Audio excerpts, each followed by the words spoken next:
Again, we are going to discuss another topic for today.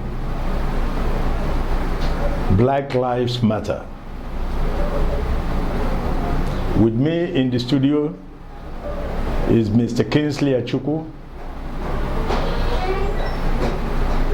who is versatile. He is our guest today, and we are going to discuss Black Lives Matter. You're welcome, sir. Thank you very much. All right, okay. Thank you. Yeah. So, sir, Black Lives Matter. I know you have heard of it. Yes. What is it? Well, Black Lives Matter was the protest by majorly Black Americans in the U.S. following the brutal murder of Mr. Floyd in the U.S. by a white policeman, and people felt aggrieved, particularly the black civil rights movements, and they took it upon themselves to protest in the streets of major American cities.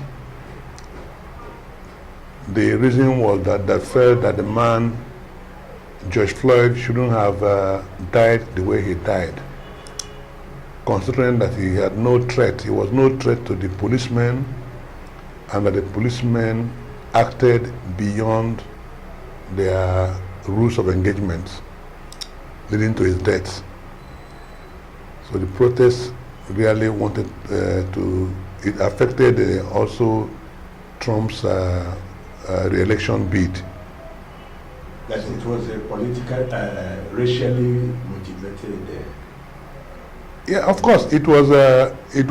I wouldn't say it was a protest by the mainstream blacks that the man's murder was uncalled for. He was killed extrajudicially by white police officers, and they were using that to portray the fact that the American police was trained, or will I say they were indoctrinated to treat blacks as less humans than other Americans. And if you look at the fatalities in the American police system, the major casualties are always blacks. So this led to a nationwide protest, eventually involving even whites, to say that the whites, they have a way of playing these games. They may be complicit, but at the end of the day, once you are your own, everybody will leave you to stew in your own field. This leads us to another question. There are many races and tribes. Which one does not matter actually? Every race matters, honestly. If you treat a typical white man in such a way in America, people can trigger off protest. But the point is that I don't think any white police officer will treat any white man like that. Every life matters. Arab life, Indian life, black life, white life, every life matters. But the preponderance of the issue is that the American police system has been so been involved in killing blacks unnecessarily for very minor. Tilted. Yes, so they kill blacks like they are not humans. Right. 3. Do blacks treat fellow blacks better than other races of the world? Not necessarily, honestly. The blacks are even worse on their own people than the whites, except that these are things that the Americans have made to portray the blacks as less humans. The black people were being treated badly in inner New York cities or poor neighborhoods in America is a reflection of the way the whites treat the blacks. So may I call it the fairly affluent blacks treat their fellow poor blacks even worse. So, but that is something that came from the system, which has never really regarded black lives as important to their own lives. Okay. So, why did we complicitly accede to the nefarious and ignoble dealing in slave trade for filthy lucre, and even still now, in neo-colonialist shamelessness and consciencelessness with prodigal African governments for partisan gains? If you say the pre-colonial time of slave trade, I will tell you that worldwide, slave trade and slavery is common. Even in Europe, they have slaves, which are white slaves. Arabs have Arab slaves. Africans have African slaves. The slave became object of commercial enterprise when the whites came here and now encouraged it to the level of bringing more people into slavery. The people they took into slavery from America were not slaves in Africa. I mean, the people they took into slavery from Africa to America, mainly to the Caribbeans where they went to the sugar plantations, were not slaves. They now maybe, will I say, connived or encouraged fellow blacks, fellow Africans to now, it became an object of trade. Human being became object of trade. I said, worldwide, even in the Bible, even in the Quran, there were slaves. It doesn't have to be a black man to a white man. Every system had their own slaves. But the point is that it became a common thing in Africa when the whites left all Europe and came to Africa to now hunt people. And they now started enticing the local chieftains with exotic things, which they considered novel at that time, and they encouraged them to sell their brothers. And that led to the selling of over 3 million Africans outside African shore. We have slaves in Africa. Every part of the world has slaves. It became a subject of commercial enterprise when the whites came and encouraged it. And they kept doing it until it became a terrible scenario of a brother now selling a fellow brother who was not a slave originally. Fine. This brings us to the issue of reparation. I know you've heard of reparation. Yes, sir, of course. Should there be reparation for the evils of slavery? If so, by who? Okay. And who would be the beneficiaries? I know the grandchildren of the blacks in the diaspora. That should be. All right. And by who? Who are going to pay the reparations? Okay. I see during the era of the infamous 419 syndrome in Nigeria, the guys who were masterminds of that obnoxious practices called what they were doing them as a reparation. Yeah. Who are they to decide who takes they're the ones to get the reparation? Yeah. That's wrong. If you ask me, I'll say yes, reparation should be paid, but not the way they did it as an individual thing. It should be something that the US or the countries that benefit from slave trade will be made to pay for, and to pay to the governments of those countries, and particularly the areas from which they harvested so much slaves. Not the way they did it as if maybe it is something you are you are doing privately. And if you con a white man, he says reparation for the slave trade against your father or your grandfather.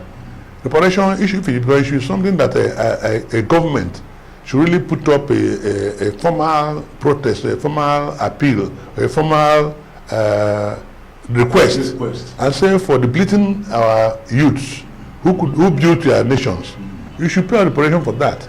And then that could be something that can even go up to the level of United Nations, and it will be debated. And it could be done. I mean, it's doable. Yes. I remember later M.K. Abiola tried to champion that cause. He was talking about reparation, but he wasn't alive to really give us the nitty-gritty of what he meant until he died.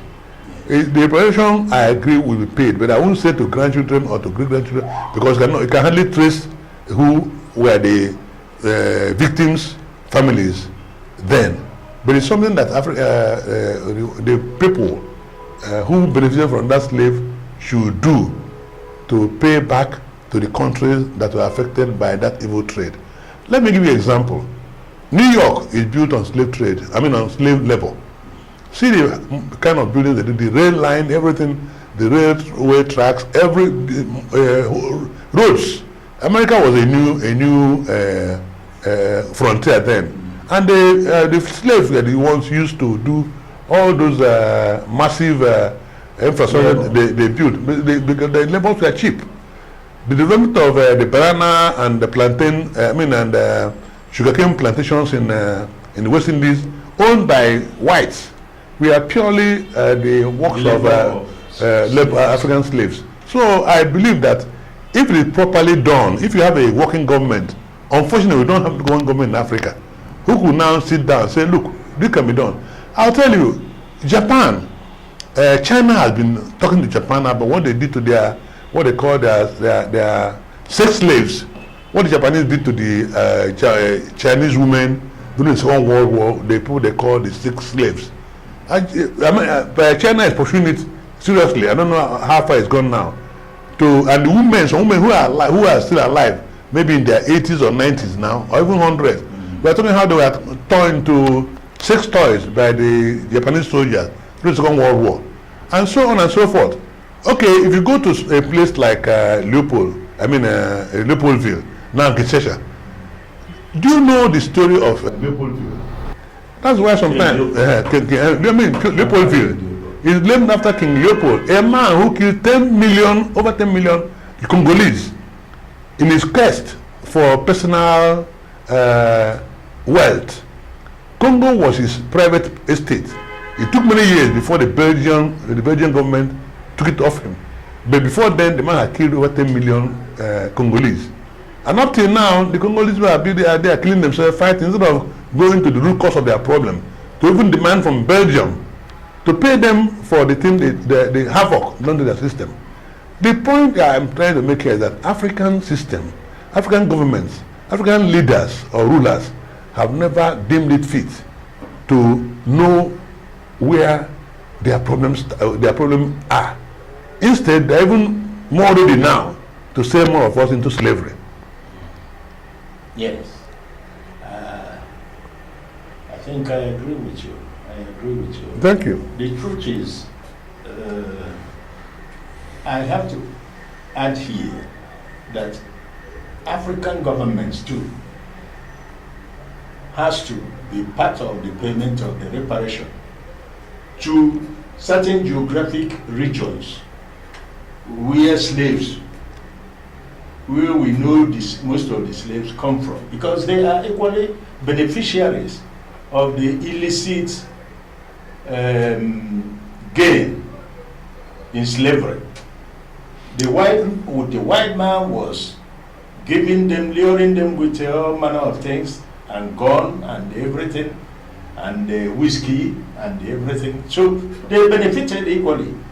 So I don't believe that it's only the white people that have to pay. Do you agree with me? Are you seeing some point in what I'm saying? I'm seeing your point, but I don't agree with you. Yes. Why I say I don't agree with you is that at that time, there was no legislation. Remember, to sell people into slavery, yes, to individual enterprise. the slave raiders come and go in without anybody's permission, raid a particular community and take slaves away. There was no government in place then to say yes or no. Look, you see, the African society. But they were doing it in collaboration with. No. Look, if you want to talk about it, you can go back to how, let's say about Nigeria. Nigeria was a kind of an enterprise. Was an enterprise started by Royal Nigeria. I mean Royal US. Nigeria was a commodity. It was an enterprise. We did to come and exploit what we had around, and when they came, they were exploiting what they had. Now it was oil then, which was palm oil, which was a big market, which was a big issue. Yes. Now it is seal oil, which is now crude oil. Yes. But then it wasn't the known government of the Nigerian indigenes. It was a colonial setup that was doing this thing. And if you come and look at how it was going, they come here. Some people, in most hamlets, in particularly where present Edo State, which is Bini, Warri, Igbo mainland, some areas, it didn't go up north as such. It was the local chiefs that were doing this as a business, and they were doing it in exchange for what they wanted, and they carted away so many people into slavery. So there was no government that was doing that. So I won't say, are you going to now blame the present government who was not in place at that time? We only had independence in 1960. At that time, slavery had been abolished, and it even became amalgamated in 1914. At that time, slave trade had been abolished.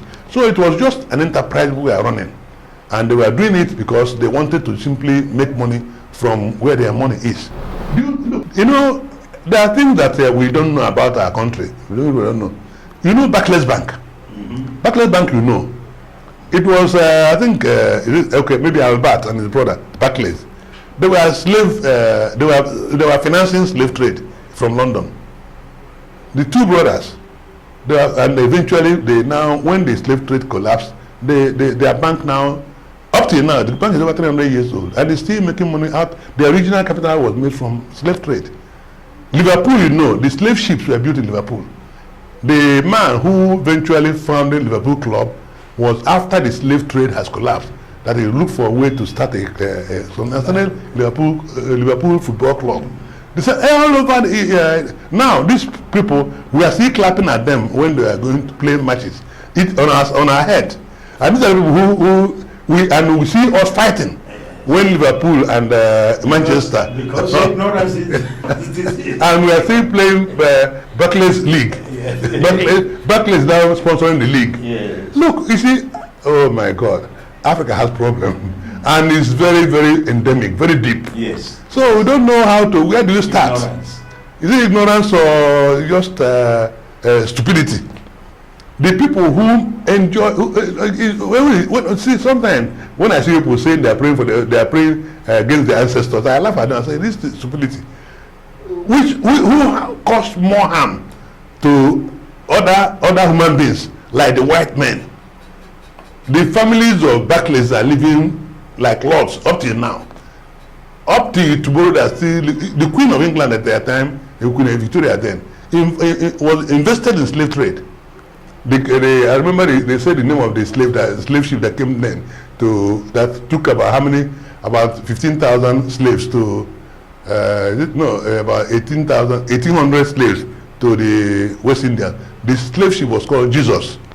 They came here and captured slaves and went to sell it, and the Queen of England, they made profit from it. Yeah. So we have problems. So it's moral bankruptcy all over. All over, you see. Black, white, yellow, green. Slavery and slave trade was all over, but in the time of slavery in African culture, it was properly organized. How do you get slave then? Maybe you go to war, people you win, the people you captured become your slave. Okay, that's how we are getting slave then. Or when some people are very intransigent in their families, their parents will decide to sell them off as slaves to somebody else to go and discipline them. Slavery was everywhere. So we had these things. I remember in my own family. I remember I knew my grandfather's last slave. I know him very well. And in my community, even my community now in Nanka, we know some people who are descendants of slaves. But we are now acting as one town, one village. Yes, the Bible said, if your slave, after he is due, if he doesn't want to leave, yes, you accommodate him. In fact, becomes part of the family. My own grandfather's slave, when I'll tell you, I don't want to be immodest. My grandfather's compound was where the first church service was held in Nanka, my town. The first church service was held in my grandfather's compound. Okay, when the thing started growing, the man now called the slaves. If you can find your way, go. This man I told you, I knew. I think he died in the 70s. His name was Simeon. The man said, I don't know where to go to. And I gave him land. Yes. And he became part of the Achuku family. Yes. You know? But unfortunately, the man didn't have any issue, and he had leprosy towards the end of his life.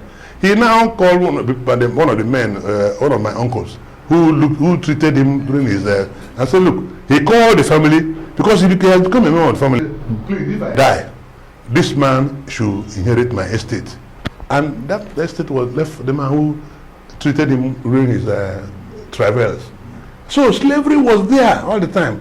The one that I don't agree is that the one that they did was commercial slavery or slave trading, which was encouraged by the whites. They came and deliberately planted it, and they came on raids. Okay, and it's a terrible thing, but it's one of those histories we have to learn. Right. This leads me to the next question. Where have the vociferous protesters been over the years, where fellow human lives were being wasted in Nigeria for refusing to part with paltry sum of 20, 50, 100 naira to ignorant security operatives, mostly in the eastern part of the country, that demand such as of right? You see, you know, our system is very disjointed. The Nigerian system is very, very disjointed. I'm talking this because I know Nigeria very well. I'm an Igbo man, born and bred in the east, some part of Nigeria. I lived in the bulk of my youthful life and working life in the north, and I'm staying my later life in Lagos. So I know the east very well, I know the west very well, I know the north very well. You see, the point is that we have a problem that is not, we don't want to address. What do I mean by that?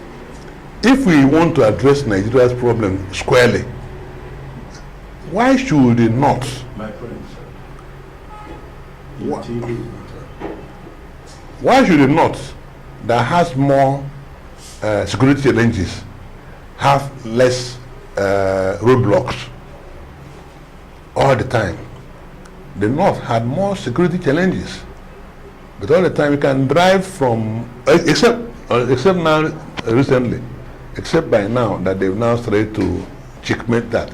Otherwise you can drive from a distance from Kaduna to, from Abuja to Kano. You can hardly meet more than 2 or 3 roadblocks, except now that the banditry and terrorism has heightened. But in the east, you can't do 20 kilometers without meeting about 4 or 5 roadblocks. And the main thing they're doing there is simply collecting money. Yes.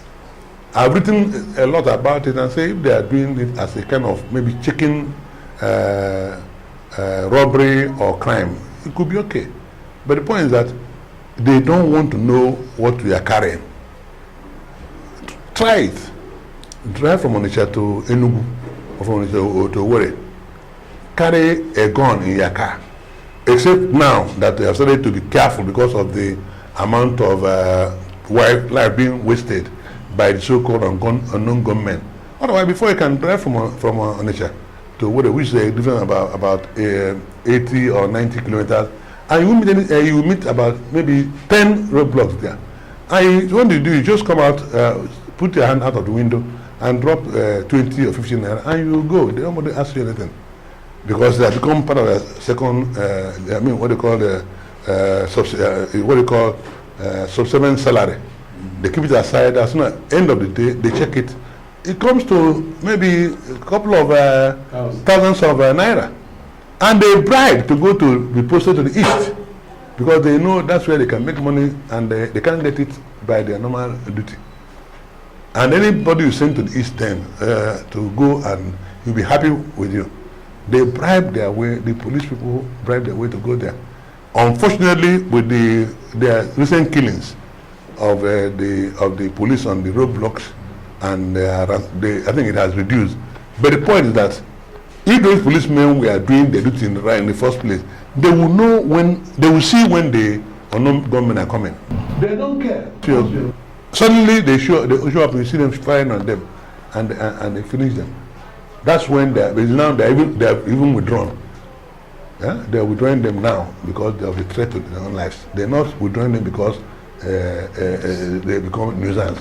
You can't do Onitsha to my village. You count about my village about 30 or 40 kilometers.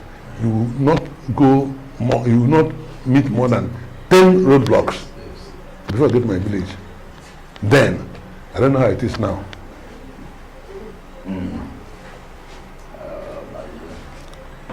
So,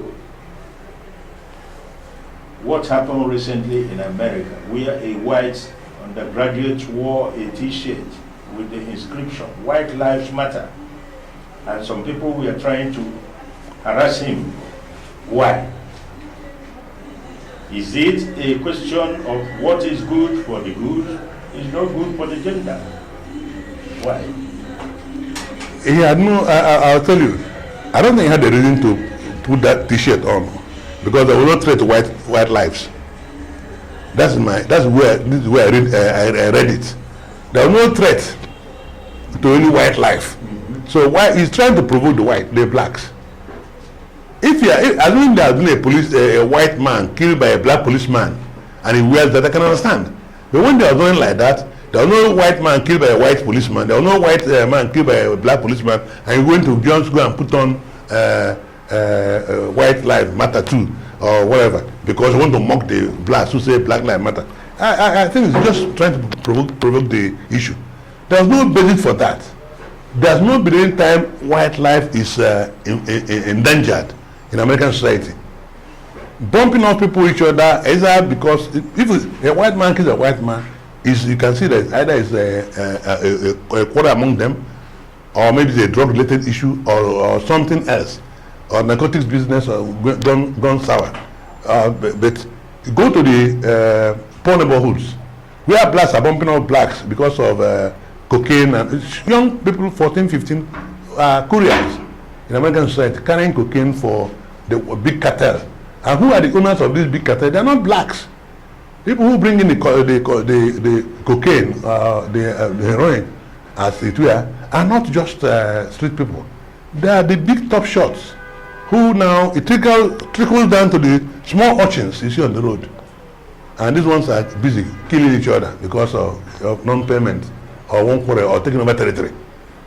But it's not. So I tell you frankly, the white man that put on white lives matter, he's just trying to mock the blacks. And I think it's wrong. As I said, there was no threat to any white life. Yeah, but does the Constitution guarantee freedom of expression? Yes, it does, but what are you expressing here now? You are mocking somebody, I say expression. Look, they say the freedom. Your freedom stops at the boundary of my own house. If you carry your freedom come to my house to try to enter I blow you off. That's how America runs. Keep your freedom within the limit of your own household. Don't bring your freedom, demand of freedom, and enter my house. Say you come and want to do something to my house because you are expressing freedom. The man that put on White Lives Matter T-shirt has no basis for it. You are free to say anything you want to do. Free to do. That's why, look, America is a very foreign society. Have you not seen America where a woman will go and marry her dog? Has somebody quarreled with that? Have you not seen I'm not talking about lesbianism or homosexuality. It's a common thing, but I'm talking about a man going to say, he calls somebody and say, the priest, wed me and my dog, and somebody come and wed them. So long as it doesn't affect anybody's private life, let him continue or her continue. When he comes now and say that it becomes a legislation that every person should marry his dog, people will protest. So I think that man putting on White Lives Matter was overdoing it. Okay. Can this be part of the last days scenario, where it is said people will be incontinent, proud, haughty, perverts, and they will not? Each time we go to this area, I'm always careful about dabbling into religion. I'm telling you frankly, I like to dabbling into religion. Yes. Religion, let me tell you, religion is different from spirituality. Remember that. Spirituality is something that you have a living God, you're serving God, and you want to do things. They go together. No, they don't go together, because religion is man's attempt. Searching for God. No, it's not man's attempt. Religion is creation by man to dominate and control other men. That's religion. That's why we have hierarchy. Pope, Cardinal, Archbishop, this, and they say that only through them will you reach God. Spirituality, you can reach God in your heart, and God is in your heart. And what people should do for you, as you don't know before, is to lead you to how to find God. Okay, but if they do that and you find God, when they believe you won't come back again, so they tell you that it's through their system you can find God. There are two different things always. Like tell people, religion is it's not a way to find God at all.